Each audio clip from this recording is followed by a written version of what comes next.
On Tuesday, Jesus took a stand against injustice, and he asks us to do the same.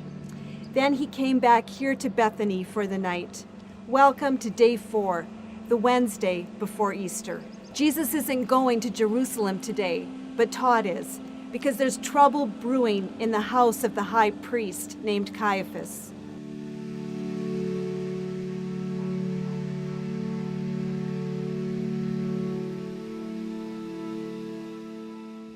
The man who lives here is incredibly powerful. His name is Joseph Caiaphas, and he is one of the high priests here in Jerusalem.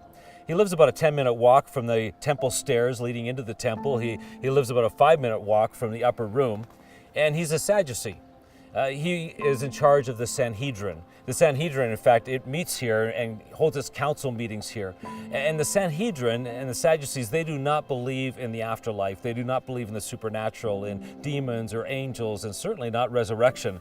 So you can imagine when word reached him here at his home, about 4 kilometers away from where Lazarus was raised from the dead, that he was very, very concerned. But now, after hearing all that Jesus has been up to on Sunday and Monday and Tuesday, he wants Jesus out of the way along with the rest of the Sanhedrin, but they're divided. They can't decide on how they should get rid of him until Caiaphas stands up in their meeting, and it's recorded in John chapter 11, verse 49. It says, Caiaphas, who was the high priest at the time, said, "You don't know what you're talking about. You don't realize that it's better for you that one should die for all the people than for the whole nation to be destroyed."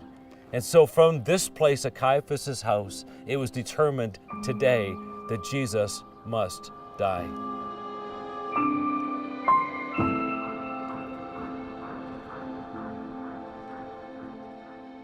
Meanwhile, that evening, Jesus is at a dinner party at the home of Simon.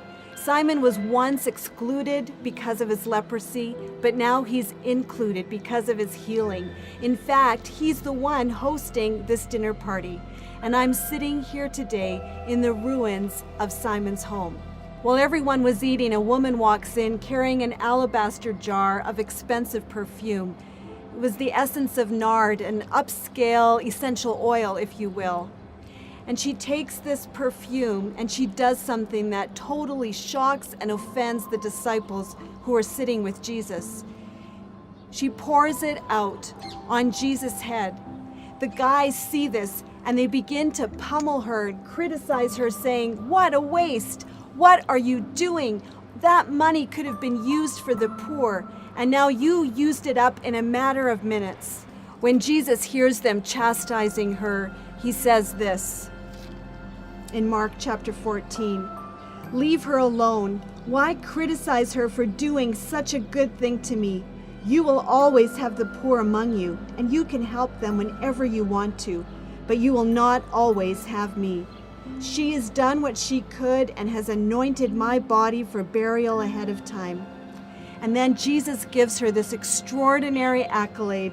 He says this, "I tell you the truth, wherever the good news is preached throughout the world, this woman's deed will be remembered and discussed." She simply believed.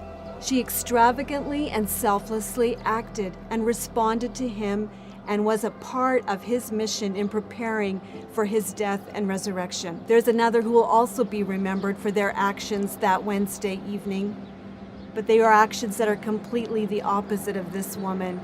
They are actions of selfishness and betrayal, and we read about it in Mark chapter 14.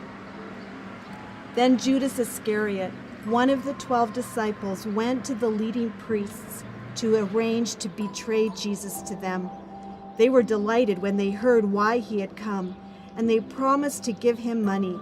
So he began looking for an opportunity to betray Jesus. This man, one of Jesus' close friends, this man who was on the same team, he was a part of the same mission, the same goals, chose to do something very different. For some money, he chose to betray Jesus, this man who was his friend, his teacher, his God. 2 extremes happened that Wednesday evening: the extravagant love and reckless faith of one, and the double-crossing betrayal of another. On this Good Friday, as we sit here amongst the ruins of the house where all of this happened, Where do you find yourself? Are you extravagantly loving Jesus by the way you follow him? Or are you betraying him with your actions?